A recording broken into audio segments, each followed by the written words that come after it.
Somewhere along the way, the heart learned to hide behind performance, apology, or perfection. There are two stories we'll uncover here.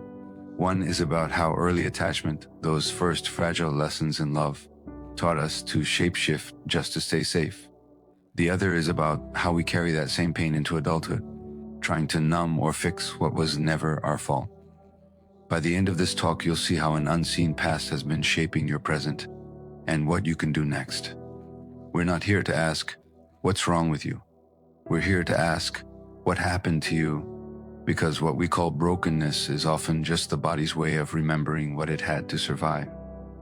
When we talk about trauma, we often imagine big, obvious events, violence, loss, disaster.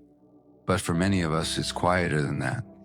Childhood trauma can be the ache of growing up unseen, unheard, or emotionally alone.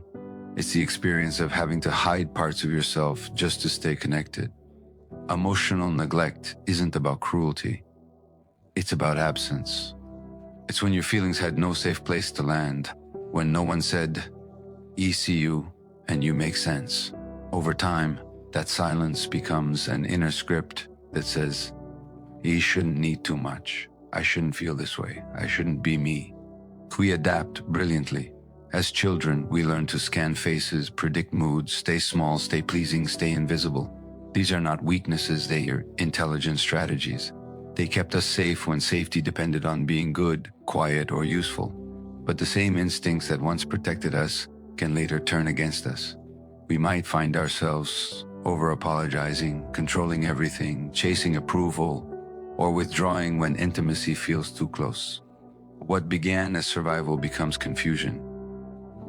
In adulthood, why can't I relax? Why do I always feel not enough? The truth is, we all carry traces of these adaptations. They live in our muscles, in our tone of voice, in how quickly we reach for our phone when discomfort rises. And the moment we start to judge ourselves for these habits, we repeat the old wound, turning tenderness into shame. So let's take a breath and hold this one truth together. We adapted exactly as we needed to. Every defense was once an act of love. A young heart doing its best to stay connected in a world that didn't always feel safe. Healing doesn't mean blaming the past. It means slowly teaching the body and mind that safety is possible now. That we no longer have to disappear to be loved. Mara always said she liked calm men. The ones who didn't make a scene, who kept their voices level, who didn't need too much. She'd meet someone, feel the spark, then within weeks she'd find herself doing all the reaching. He'd text less, touch less, share less. She'd tell herself he was just busy, that maybe she was too sensitive. But deep down, it felt like chasing a shadow. Something almost there, but never quite. Her last relationship was with Daniel, a kind, quiet man who worked long hours and liked to keep things simple. On their first date, he listened more than he talked, eyes gentle but guarded. Mara had felt safe with that stillness, as if his calm could anchor her restless heart. But over time, his silences began to ache. When she'd ask what he was feeling, he'd shrug and say, I don't know. She'd try to bridge the gap with warmth, sending little messages, planning surprises. But his responses came slower, smaller, thinner. Nights stretched long. She'd lie in bed, scrolling their old photos, remembering how, in the beginning, his attention had felt like sunlight. Now it was a dim glow she could never quite reach. She'd promised herself not to bring it up again, afraid of being too much. Then one evening, when he canceled plans last minute with a vague excuse, something inside her snapped. Not loud, just a quiet breaking. She cried silently, the way she had as a child when her mother sat at the kitchen table, staring into her coffee, unreachable behind her own sadness. Mara realized she'd been here before. Not with Daniel, but long before him, learning to love people who couldn't meet her halfway. As a little girl, she'd learned that closeness was fragile, that warmth could vanish without warning. Her mother's moods were tides, her father distant and preoccupied. So she learned to anticipate everyone else's needs, to stay small, to never burden anyone with her own. Connection for her meant effort. Love meant earning. In therapy, months later, she said, "I keep picking people who don't choose me back." The words landed like truth she'd been circling for years. She began to see that her pattern wasn't bad luck. It was familiarity. Her nervous system recognized emotional distance as home. The calm she sought in others wasn't peace. It was the quiet of absence she'd grown used to. 3 insights begin to rise from Mara's story. First, when love was unpredictable in childhood, our bodies learned to chase it in adulthood, mistaking uncertainty for intensity. Second, emotional neglect teaches us that love must be earned through self-erasure, so we attract those who let us prove our worth all over again. Third, our nervous system isn't loyal to happiness, it's loyal to what's known. We repeat what feels safe even if it hurts, until we learn a new kind of safety. And sometimes that learning begins in the smallest moment. A pause before texting, a breath before reaching, a whisper inside that says, maybe love doesn't have to feel like waiting. As something soft starts to shift there, something ancient and tender, it's the beginning of remembering that we are allowed to be met.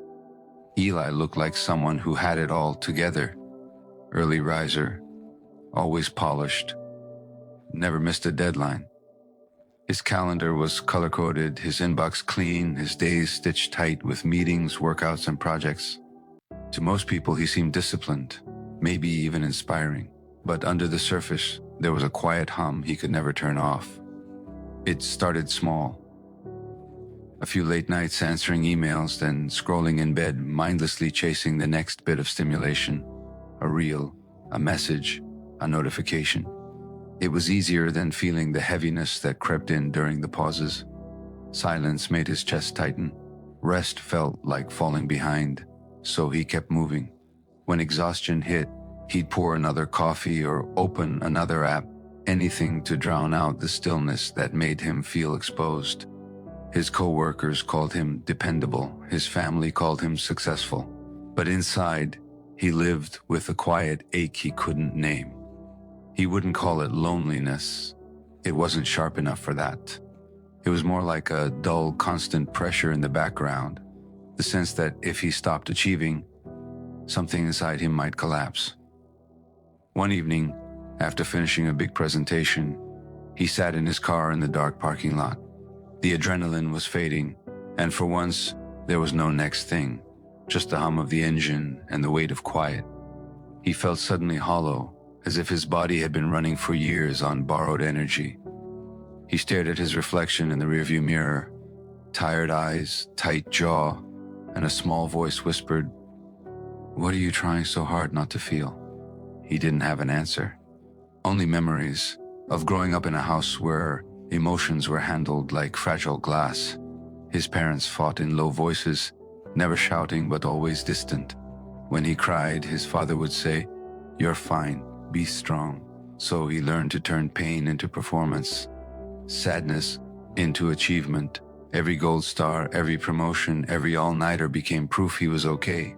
Work was never just work, it was safety. When he drank after long days, it wasn't to get drunk. It was to quiet the ache. When he scrolled, it wasn't to waste time. It was to stay connected to something, anything, that didn't ask him to feel too deeply. These weren't moral failings, they were survival strategies. Brilliant, unconscious ways to keep old pain out of reach. The real question was never, why the addiction? It was, why the pain? What part of him still carried that early loneliness, that need to stay useful just to be loved? Once he could see his habits through that lens, something softened. The shame began to lift. He started to notice the moments when his hand reached for the phone automatically or when his mind sprinted toward work instead of rest. And in those moments, he practiced doing nothing, just breathing, just staying. There was no breakthrough, no tidy ending, just a slow thawing, a return to presence. And maybe that's where healing begins, not by judging the ways we numb, but by listening to what those habits are trying to protect. So perhaps the next time you find yourself reaching for your own escape, you might pause and ask, what pain am I trying not to feel right now? And even more gently, what might I need instead? I think of your body as a house, and inside it lives a smoke alarm, the part of your brain wired to protect you. Its job is to detect danger before you even know what's happening. It doesn't wait for proof, it reacts fast, setting off the alarm the moment it smells even a trace of smoke. The trouble is, if you've lived through fire before, chaos, rejection, loss, your alarm learns to be extra sensitive. Now even the warmth of a candle can make it ring. That's how implicit memory works. It's not about remembering with words, it's about remembering with sensations. The body keeps the blueprint of past experience long after the conscious mind forgets. Maybe you can't recall every argument from your childhood, but your stomach still knots when someone raises their voice. You might not remember the exact moment you felt unseen, but your shoulders tense when someone looks disappointed in you. These are not random reactions. They're messages from a body that learned long ago what danger felt like, and is still trying to keep you safe. It's important to know this isn't your fault. It's not weakness, it's protection. The body's first language is safety, not logic. When you flinch, freeze, or shut down, your system isn't betraying you. It's doing what it once had to do to survive. The mind might say, "I'm fine now," but the body doesn't always get the memo. It keeps listening for the sounds of old smoke. Take something simple. Imagine you're in a meeting and your boss frowns as you speak. Your chest tightens, your face warms, your mind blanks. It feels disproportionate. But if you look closer, the reaction makes sense. Maybe long ago, a frown from someone you loved meant danger, disapproval, withdrawal, rejection. Your body remembers that feeling, so it sounds the alarm, even though you're safe now. What seems irrational is actually the body's wisdom doing its job, just with outdated information. The beautiful thing is that this system can learn new signals. With awareness and gentleness, we can teach the smoke alarm to recognize the difference between real fire and harmless warmth. Each time you pause and breathe when your chest tightens, you're sending a new message. It's okay now, I'm safe. But each small act of noticing begins to rewire the link between body and mind, replacing fear with trust. This is the hopeful truth. What was learned through pain can be unlearned through safety. The body that once carried survival can also carry peace. It just needs time, patience, and a steady reminder that the fire is out and it can finally rest. Healing starts small. Gentle steps that teach your body and mind it's safe to notice, to feel, and to choose differently. You don't need to dive into the deep end. This is about waiting slowly, letting each moment of awareness become a quiet act of self-respect. Start with an awareness journal, nothing fancy, just a few lines each day. Note what was happening, when it happened, and with whom, especially in moments that made you tense, shut down, or overreact. Don't analyze, just record. Over time, patterns will start to appear. The same tone of voice, the same kind of silence, the same situation that makes your body tighten. Seeing these patterns is powerful because awareness breaks the automatic loop. It brings choice back where there used to be only reaction. Next, try a few compassionate inquiry questions when you notice a trigger. Ask yourself, what am I feeling in my body right now? What does this remind me of? What might I be needing that I've learned not to ask for? You're not searching for blame, just understanding. These questions help translate reactions into information. They shift the focus from what's wrong with me to what's happening inside me. When the feelings rise, take a somatic pause. That simply means pausing through the body, not just the mind. Try this. Breathe in slowly through your nose. Let the air fill your belly. Feel your feet press gently into the floor. And look around the room, naming 3 things you see. This orients your body to the present moment, reminding your nervous system, I'm here now, I'm not back there. Each pause teaches safety where fear once lived. Choose one boundary to practice this week, just one. Maybe it's saying, I need to think about that and get back to you, instead of agreeing immediately. Maybe it's ending a conversation when it starts to feel draining. Boundaries aren't walls, they're doors with handles on both sides. They help the body learn that safety doesn't come from pleasing others, it comes from honoring truth. Finally, reach toward one safe connection.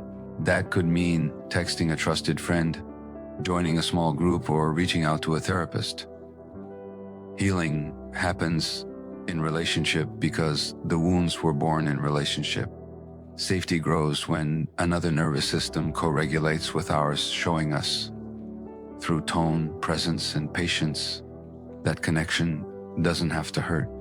Each of these steps works because they build awareness, safety, and connection, the three pillars of healing. You don't need to rush or get it right. Each small act of noticing, pausing, or reaching out is already a form of repair. And while these practices are gentle, they can sometimes bring up deep feelings. If at any point it feels overwhelming, it's wise to seek professional support from a licensed therapist or counselor. You don't have to face what's inside alone. Support is part of what makes healing possible. Both stories, Mara chasing distant love and Eli numbing through achievement, carry the same longing to feel safe enough to stay present with what hurts.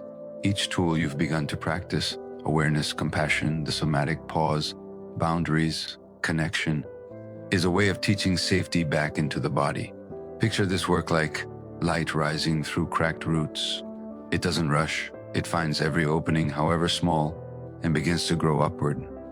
Change happens like that, slow, steady, alive. The cracks you once hid are not your weakness. They're where the light enters. So take it one breath at a time. Each tiny win counts. Each gentle pause is proof you're already becoming the safety you once searched for. Take a breath. You've just spent time looking at tender places most people spend a lifetime avoiding. That alone is courage. Healing isn't about fixing yourself. It's about remembering you were never broken, only shaped by what you survived.